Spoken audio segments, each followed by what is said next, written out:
विद्युत धारा, इसको बोलते हैं इंग्लिश में इलेक्ट्रिक करंट। इलेक्ट्रिक करंट में किसी चालक में विद्युत आवेश के प्रवाह की दर को क्या कहते हैं? विद्युत धारा कहते हैं। और विद्युत धारा का मात्रक जो होता है एम्पियर होता है। इसको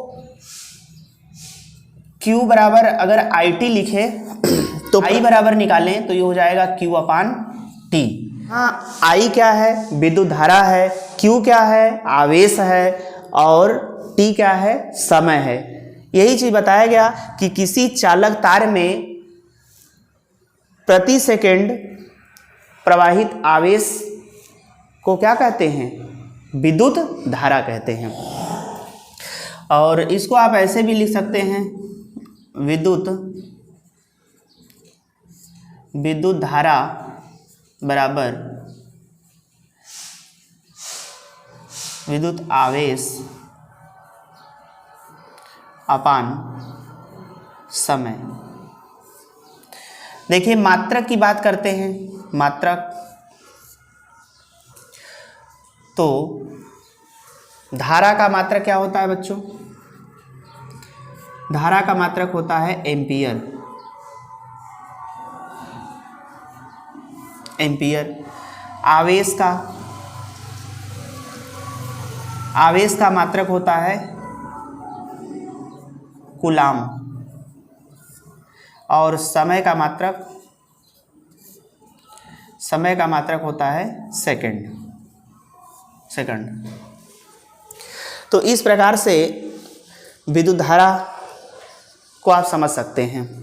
अब चलते हैं हम लोग आवेश के बारे में। आपको बता दें थोड़ा सा, आवेश जो होता है चार्ज,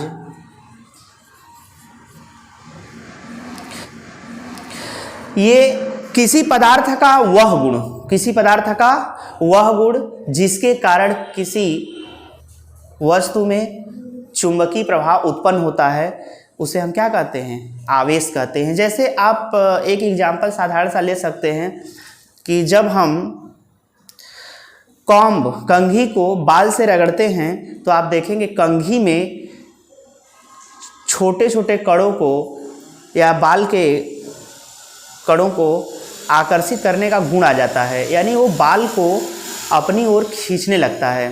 तो इसे एक प्रभाव कहते हैं। ये होता है चुंबकीय प्रभाव होता है। ये चुंबक की तरह क्या करता है? रगड़े जाने पर कंघी खींचता है। Q = NI। ये भी याद रखेंगे, क्वेश्चन लगाते समय जरूरी है, याद रहना चाहिए। Q बराबर क्या होता है? NI। जहां N है किसी चालक तार में नंबर ऑफ इलेक्ट्रॉन्स कितने हैं, इलेक्ट्रॉनों की संख्या ये बताता है। और हम लिख सकते हैं कि जहां N चालक E का मान होता है 1.6 × 10⁻⁻19 कूलाम, और N क्या है? चालक तार में इलेक्ट्रॉनों की संख्या है। कितने इलेक्ट्रॉन हैं इस पर डिपेंड करता है। चलिए बच्चों देखिए आवेश के प्रकार। आवेश दो प्रकार के होते हैं। पहला धन आवेश,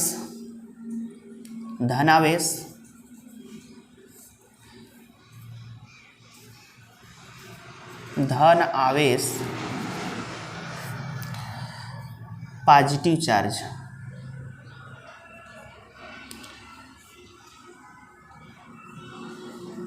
चार्ज, और दूसरा ऋण आवेश।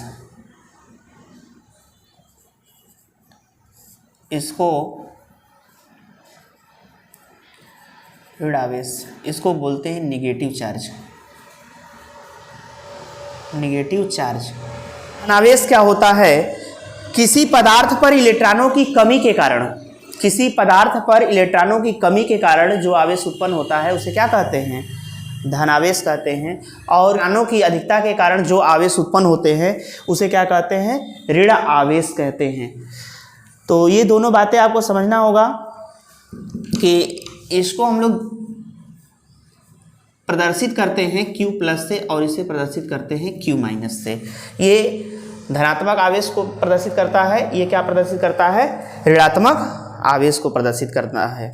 यानी देखिए इसमें एक चीज़ है ना कि जब यहाँ पे ऋणावेश है, नेगेटिव चार्ज है, तो जब आप एबोनाइट की छड़ को ऊन से रगड़ेंगे तो ऊन से रगड़ने पर क्या होता है कि उसमें इलेक्ट्रॉन की अधिकता हो जाती है, और जब इलेक्ट्रॉन की अधिकता हो जाए तो आपको ये समझना है कि वहाँ ऋण आवेश होगा।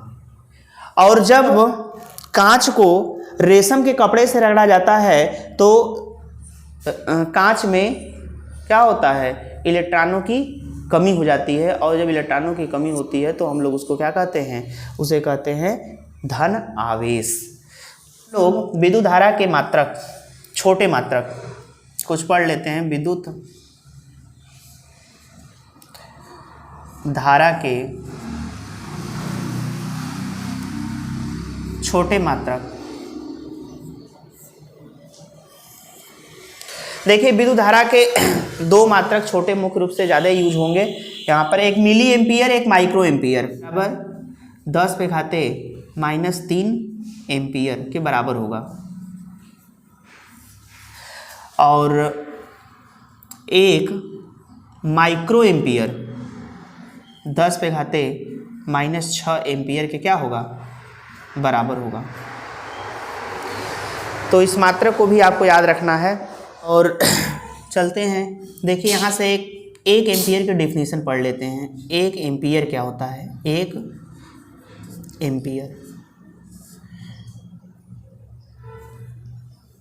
एम्पियर बराबर होता है 1 कूलाम बटे 1 सेकेंड। ये देखिए Q बराबर हम लोग पढ़े थे ना कि IT होता है, तो अगर हम I बराबर लिखें तो Q अपान T। 1 एम्पियर बराबर होता है 1 कूलाम बटे के 1 सेकेंड। इसका अर्थ ये है कि अगर किसी चालक तार में 1 सेकेंड में 1 कूलाम का आवेश प्रवाहित हो तो उसमें उत्पन्न विद्युत धारा का मान कितना होगा, 1 एम्पियर होगा। यहाँ से आप समझ सकते हैं Q बराबर IT, I बराबर निकाल लेंगे, Q बराबर I equal to Q upon T, जहाँ Q बराबर 1 कूलाम और T बराबर 1 सेकेंड लिया गया है। तो इसको 1 एम्पियर का आप मैथमेटिकली परिभाषा डेफिनेशन दे सकते हैं। यदि किसी चालक में प्रवाहित धारा 2 एम्पियर है तथा चालक पर उपस्थित आवेश 4 कूलाम है तो आवेश के प्रवाह का समय ज्ञात कीजिए, ही हमारा क्वेश्चन है। तो देखिए इसमें सबसे पहले जब भी कभी साइंस का क्वेश्चन लगाते हैं ना तो उसमें एक चीज़ हम ढूंढते हैं कि क्या क्या पहले दिया है। अगर आप ये निकाल लें कि क्या क्या दिया है और क्या हमें निकालना है तो हम आसानी से उसको फाइंड कर सकते हैं। वैसा होता है कि आपको जब एक साथ पूछा जाता है तो फिर वहाँ सबसे पहले यही खोजते हैं कि उसमें दिया क्या है और हमें निकालना क्या है, आसानी से आप उसको निकाल पाएंगे। देखिए सबसे पहले यहाँ पे दिया है कि किसी चालक तार में प्रवाहित धारा 2 एम्पियर है, तो यहाँ से आपको मिला एक चीज़ क्या, 2 एम्पियर मिल गया। यानी आपको दिया है I इक्वल टू, धारा क्या होता है, धारा I इक्वल टू 2 एम्पियर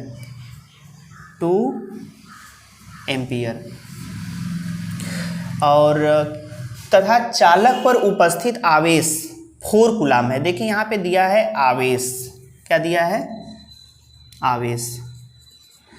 आवेश को Q से प्रदर्शित करते हैं तो Q इक्वल टू क्या हो जाएगा, 4 कूलाम हो जाएगा। और आप जानते हैं Q इक्वल टू क्या होता है, IT होता है। आपसे क्या पूछा गया है, आवेश के प्रवाह का समय, मतलब कि ये पूछा गया है तो समय निकालना है तो आप फार्मूले में बदल दीजिए। Q बराबर T इक्वल टू हो जाएगा आपका Q अपान I। Q कितना दिया है, 4 है, धारा कितना है, 2 है, ये डिवाइड कर देंगे तो 2 2 जा 4, तो ये हो जाएगा आपका 2 सेकेंड। तो चलिए अब चलते हैं विद्युत विभव पर। विद्युत विभव, इलेक्ट्रिक पोटेंशियल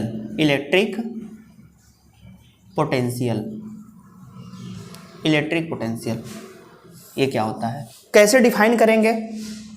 मान लेते हैं कि यहाँ पे हमारा एक अंक कोई धनावेश है और ये हमारा कोई वैद्युत क्षेत्र है, ये वैद्युत क्षेत्र है, ये हमारा कोई एक अंक धनावेश है।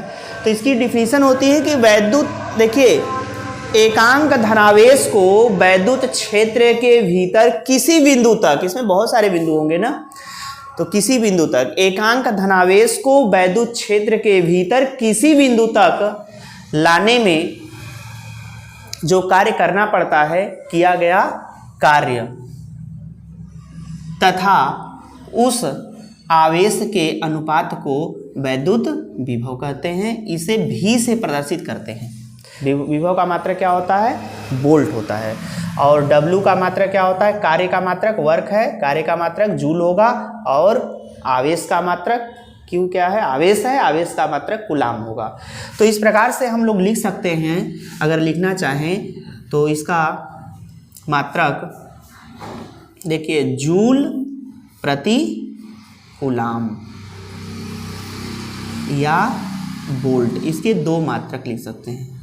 या तो आप कह सकते हैं जूल प्रति कूलाम है या तो वोल्ट है, ये दोनों मात्रक होते हैं, है ना। क्वेश्चन में दिया हुआ है कि यदि एक इलेक्ट्रॉन को अनंत से किसी बिंदु तक लाने में किया गया कार्य 64 जूल है, तो उस बिंदु पर कार्यरत विद्युत विभव का मान क्या होगा? बराबर दिया है, कितना है? 64 जूल है। और कह रहा है कि उस बिंदु पर कार्यरत विद्युत विभव का मान क्या होगा। अब यहां सोचने वाली बात है कि पूछ रहा है कि विद्युत विभव V का मान क्या होगा, बाकी हमें कुछ भी पता नहीं है। बस इतना कहा है कि यदि एक इलेक्ट्रॉन को, यानी नंबर ऑफ इलेक्ट्रॉन्स दिए हुए हैं, N equal to 1 electron, 1 electron,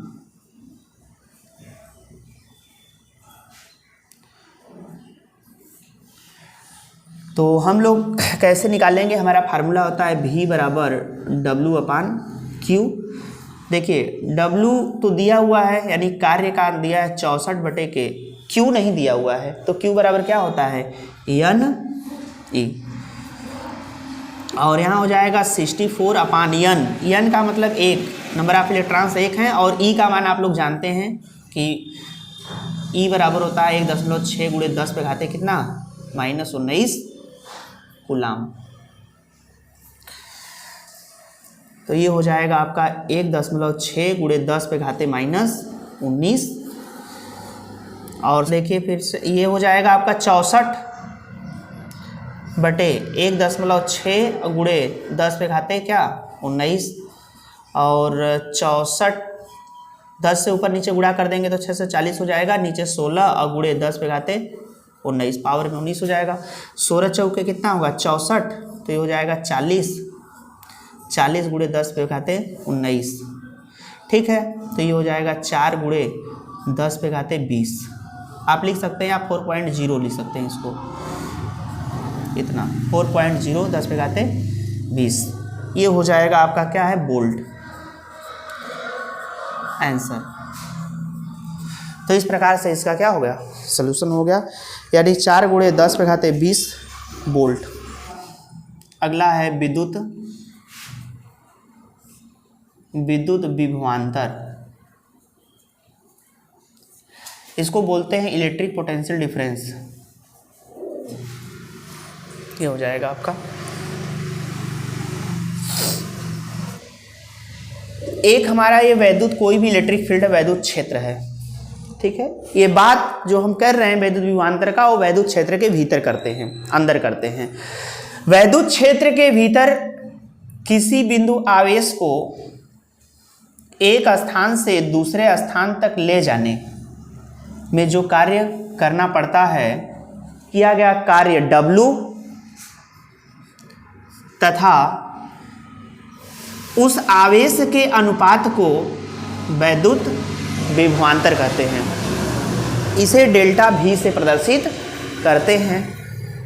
इसको ऐसे भी लिखा जा सकता है, जैसे A से B तक हम आवेश को ले गए तो हम लिख सकते हैं यहाँ से VB minus VA equal to W upon Q।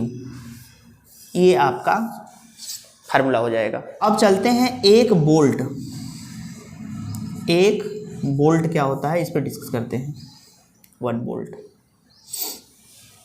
देखिए लेते हैं कि W बराबर अगर हमारा 1 जूल हो का कार्य हो रहा हो और Q बराबर 1 कूलाम, आवेश हमारा कितना हो 1 कूलाम हो, तो हम कह सकते हैं कि विभवांतर, उत्पन्न विभवांतर कितना होगा 1, उत्पन्न विभवांतर हमारा हो जाएगा 1 वोल्ट होगा, 1 वोल्ट। बच्चों कुछ महत्वपूर्ण बातें ये भी ध्यान रखेंगे आप लोग कि मात्रक जूल प्रति कूलाम या वोल्ट होता है इसका भी, जैसे विद्युत विभव का मात्रक वोल्ट होता था जूल प्रति कूलाम, वैसे विद्युत विभवांतर का भी मात्रक क्या होता है जूल प्रति कूलाम अथवा वोल्ट होता है। और वोल्ट मीटर को एक चीज विशेष चीज याद रखिएगा कि वोल्ट मीटर को हमेशा समांतर क्रम में समायोजित किया जाता है। विभवांतर का मात्रक जूल प्रति कूलाम अथवा वोल्ट होता है। ये जो वोल्ट नाम दिया गया वो इटली के भौतिक वैज्ञानिक अलेसांद्रो वोल्टा के नाम के आधार पर रखा गया है, इस बात को ध्यान रखें। हाँ, अगर V1 और V2 दिया है तो आप निकालेंगे, हाँ डेल्टा भी निकालेंगे। हाँ ठीक है, तो बात समझ में आ गई ना। ठीक है, 5 कूलाम वाले एक विद्युत आवेश को विद्युत क्षेत्र में एक बिंदु से दूसरे बिंदु तक ले जाने में 25 जूल ऊर्जा खर्च करनी पड़ती है। यदि पहले बिंदु का विभव 10 वोल्ट हो तो दूसरे बिंदु का विभव कितना होगा। तो सबसे पहले क्वेश्चन को आप ध्यान से देखिए और उसमें क्या क्या दिया गया है वो लिख लीजिए। आवेश, कितने आवेश को ले जाया जाता है, Q बराबर, यानी आवेश दिया है Q बराबर 5 कूलाम के आवेश को एक बिंदु से यानी यहां से यहां तक ले जाया जाता है। जब यहां से यहां तक ले जाएंगे, यहाँ A है, यहाँ क्या है B है, तो आपको कितना कार्य करना पड़ता है। W बराबर दिया हुआ है कि W बराबर आपका 25 जूल, 25 जूल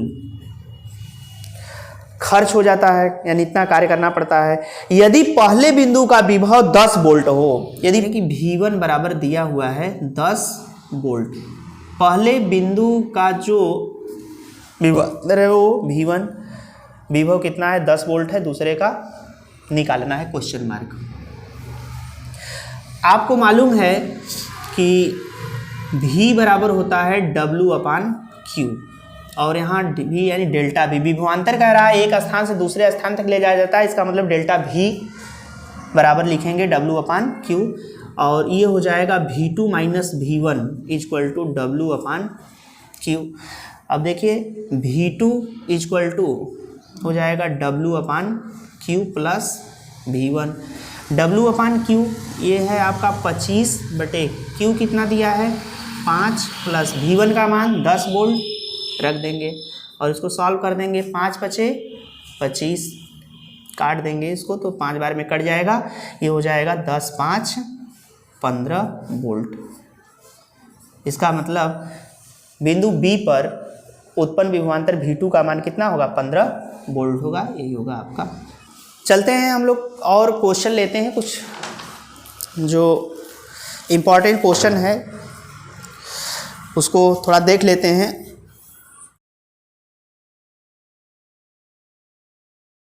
क्वेश्चन, किसी पदार्थ के आवेशित होने का क्या कारण होता है। तो बच्चों किसी पदार्थ के आवेशित होने का कारण यही होता है कि या तो उस पदार्थ में इलेक्ट्रॉनों की अधिकता होगी या तो कमी होगी। अगर इलेक्ट्रॉनों की अधिकता होगी तो उसको ऋणावेशित कहा जाएगा, अगर इलेक्ट्रॉनों की कमी होगी तो उसको क्या कहा जाएगा धनावेशित कहा जाएगा, यही कारण होता है। और चलते हैं हम लोग दूसरा क्वेश्चन पे, देख रहे हैं ना कि दूसरा क्वेश्चन क्या है। दूसरे क्वेश्चन में कहा गया है कि यदि किसी परिपथ में आवेश प्रवाह के समय को बढ़ाया जाता है, यदि किसी परिपथ में आवेश प्रवाह के समय को क्या किया जाता है बढ़ाया जाता है, तो धारा पर क्या प्रभाव पड़ेगा। हम लोग जानते हैं कि Q बराबर क्या होता है IT होता है और हमसे पूछ रहा है धारा पर प्रभाव, तो Q बराबर क्या हो जाएगा, I बराबर क्या हो जाएगा, Q/T। चूंकि कह रहा है कि आवेश प्रवाह के समय को बढ़ाया जाता है यानी T को बढ़ाया जाता है, तो यहां से जब इसको बढ़ाया जाता है तो धारा का मान क्या होगा, घटेगा। हम कह सकते हैं, आप समझ सकते हैं कि I प्रोपोर्शनल 1/, क्या हो जाएगा, T, यानी जो धारा है वह समय के क्या है, व्युत्क्रमानुपाती है, इनवर्सली प्रोपोर्शनल है। तो ये बात आपको समझ में आ गई होगी। और क्वेश्चन नंबर 3, एक चालक से होकर 1 मिनट में 150 कूलाम आवेश गुजरता है। चालक में बहने वाली विद्युत धारा कितनी होगी, चालक में बहने वाली विद्युत धारा कितनी होगी। तो आपको दिया गया, क्या दिया गया है, Q बराबर 150 कूलाम, यही ना है बेटा, Q बराबर 150 कूलाम है। और 1 मिनट में समय बराबर यानी T बराबर क्या है, 1 मिनट है।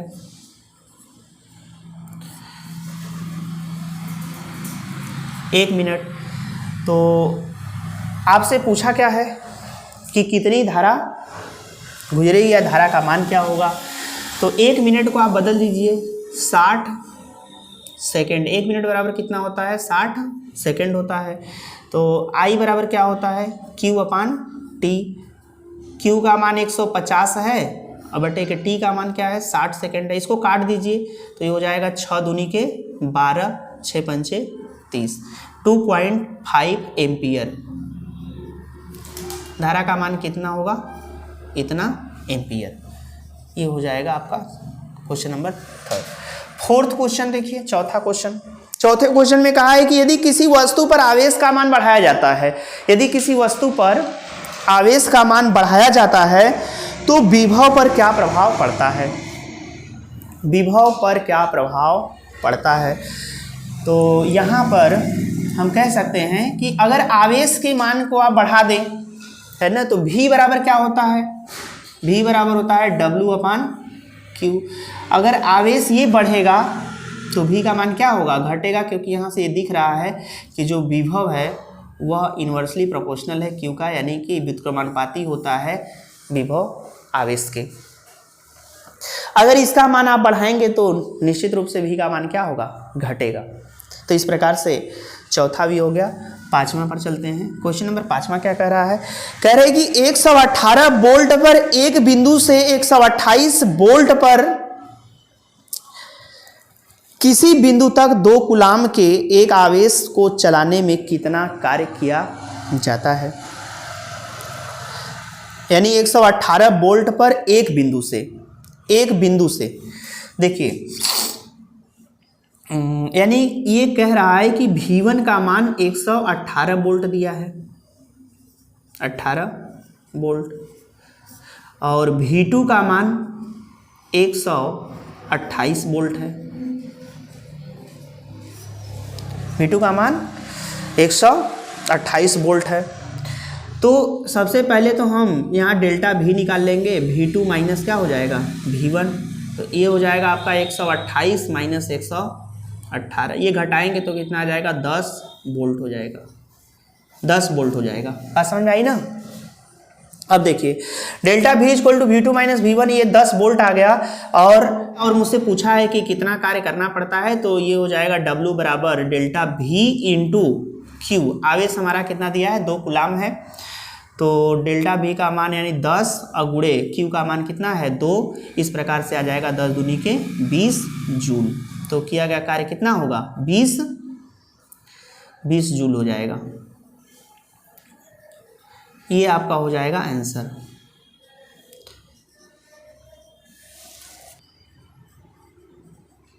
विद्युत परिपथ तथा विद्युत परिपथ आरेख।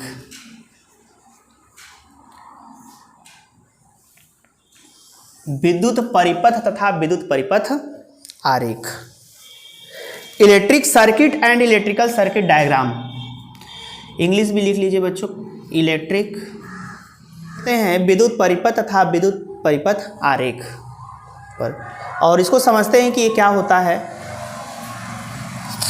देखिए जो विद्युत परिपथ होता है, पहले उसकी बात कर लेते हैं। विद्युत परिपथ, इलेक्ट्रिकल सर्किट क्या होता है। इलेक्ट्रिकल सर्किट एक रे डायग्राम खींच देता आता है कि जो विद्युत परिपथ होता है, विद्युत धारा के प्रवाह के बंद मार्ग को, विद्युत धारा के प्रवाह के बंद मार्ग को क्या कहते हैं, विद्युत परिपथ कहते हैं। बंद मार्ग का मतलब ये होता है कि धारा जो है, करंट है, इसमें सर्किट में क्या है, फ्लो करती रहेगी। बताया गया कि विद्युत धारा के प्रवाह के बंद मार्ग को, विद्युत धारा के प्रवाह के बंद मार्ग को विद्युत परिपथ कहते हैं। यदि हम इस परिपथ में बल्ब लगा दें, एमीटर लगा दें, स्विच हो और क्या हो, सेल लगा हो, इस प्रकार से अगर कोई प्रदर्शित किरण आरेख खींचा जाए तो उसको हम लोग क्या कहते हैं, विद्युत परिपथ आरेख कहते हैं। तो इस प्रकार से आप लोगों ने इसको भी समझ लिया कि विद्युत परिपथ आरेख, विद्युत परिपथ आरेख में कौन कौन सी चीज़ें प्रदर्शित होनी चाहिए। सेल, विद्युत उपकरण,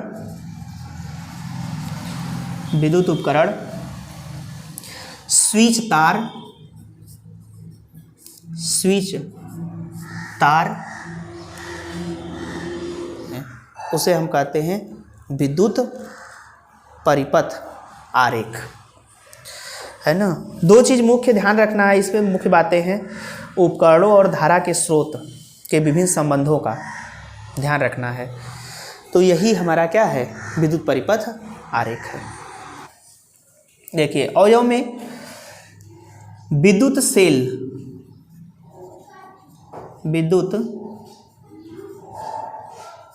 सेल, इसको हम लोग ऐसे डिनोट करते हैं, विद्युत सेल को। दूसरा है विद्युत बल्ब,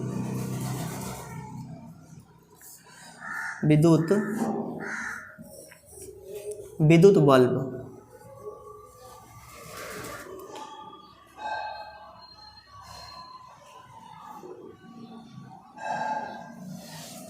बैटरी जो होता है वो सेलों का संयोजन होता है।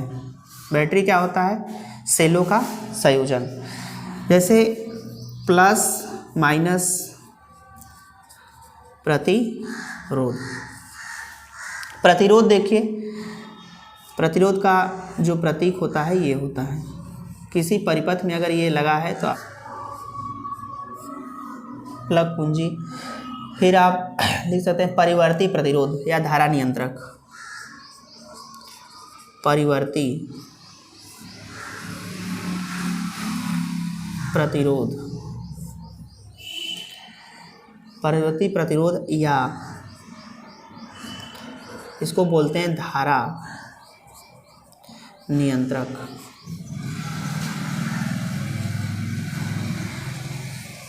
ठीक है। एक प्लग कुंजी जो होता है, प्लग कुंजी बंद,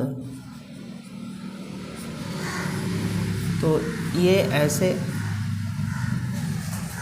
होगा। अगला है अमीटर। इसका नोटेशन होता है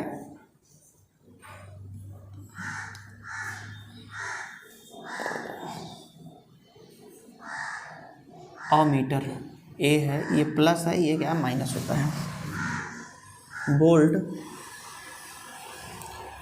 वोल्ट मीटर, तार क्रॉसिंग बिना संधि का,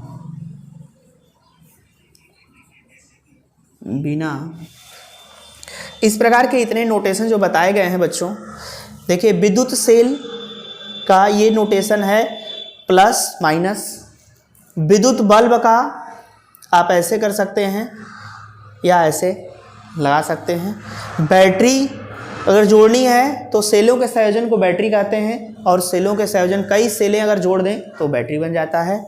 प्रतिरोध का नोटेशन प्रतीक ये है, प्रतिरोध। प्लग कुंजी खुली हो तो ऐसे बना करके इसमें बीच में कुछ भी एकदम खाली रखते हैं। परिवर्ती प्रतिरोध या धारा नियंत्रक, ये प्रतिवर्ती प्रतिरोध और धारा नियंत्रक का नोटेशन ये है, ऐसे प्रतिरोध बना करके उस पर हम लोग क्या करते हैं, वेरिएशन लगा देते हैं, ये हो जाता है नोटेशन इसका। परिवर्ती प्रतिरोध या धारा नियंत्रक, रिहास्टेट बोलते हैं इसको, RH। प्लग कुंजी ये बंद है, अगर कोई कुंजी बंद है तो उसमें इस प्रकार का पॉइंट दिखेगा, मतलब बिंदु निर्देशित है। और अमीटर, अमीटर का इस प्रकार से होता है नोटेशन, और बोल्ट मीटर का इस प्रकार से है, बोल्ट मीटर। तार क्रॉसिंग बिना संधि का है, दिखाएंगे। तो ठीक है, इस प्रकार से विद्युत परिपथ तथा विद्युत परिपथ आरेख को मैंने समझा, फिर उसके बाद उसके अवयव और प्रतीक को भी समझ लिया। अगला है विद्युत प्रतिरोध। विद्युत प्रतिरोध, इलेक्ट्रिक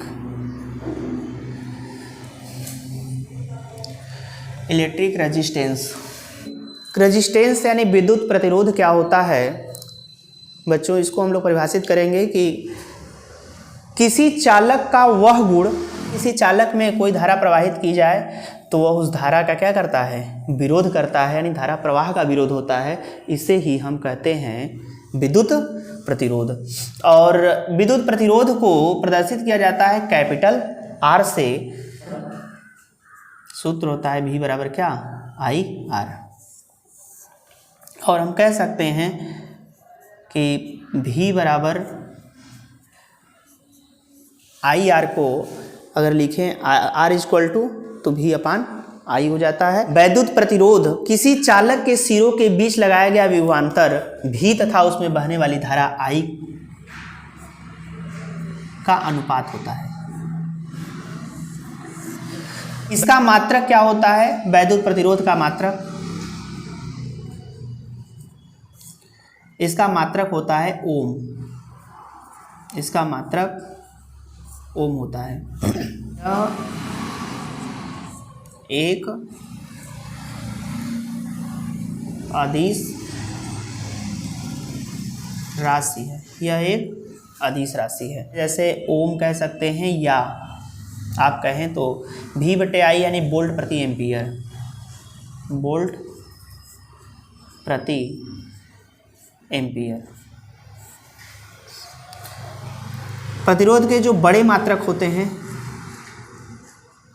बड़े मात्रक, प्रतिरोध के बड़े मात्रक क्या होते हैं, ये लेते हैं mega ohm, mega ohm. Mega ohm का मतलब होता है 10⁻6 ओम, 10⁻6 ओम। और छोटे मात्रक, और याद रखिए कि ओम को हम लोग ऐसे भी प्रदर्शित करते हैं। तो इस प्रकार के मात्रक को आप लोग याद रखेंगे। एक क्वेश्चन है कि यदि एक परिपथ का विभवांतर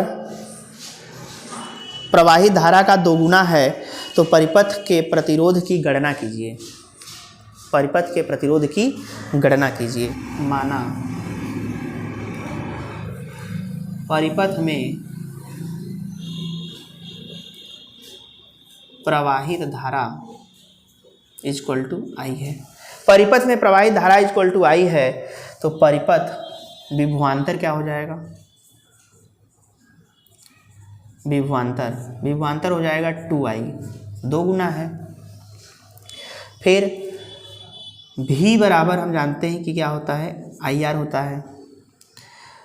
तो R बराबर निकालेंगे तो क्या हो जाएगा, V अपान I।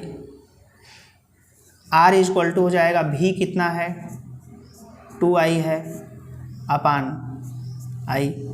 तो ये हो जाएगा I से कैंसिल हो जाएगा, ये 2 ओम। R is equal to 2 Om.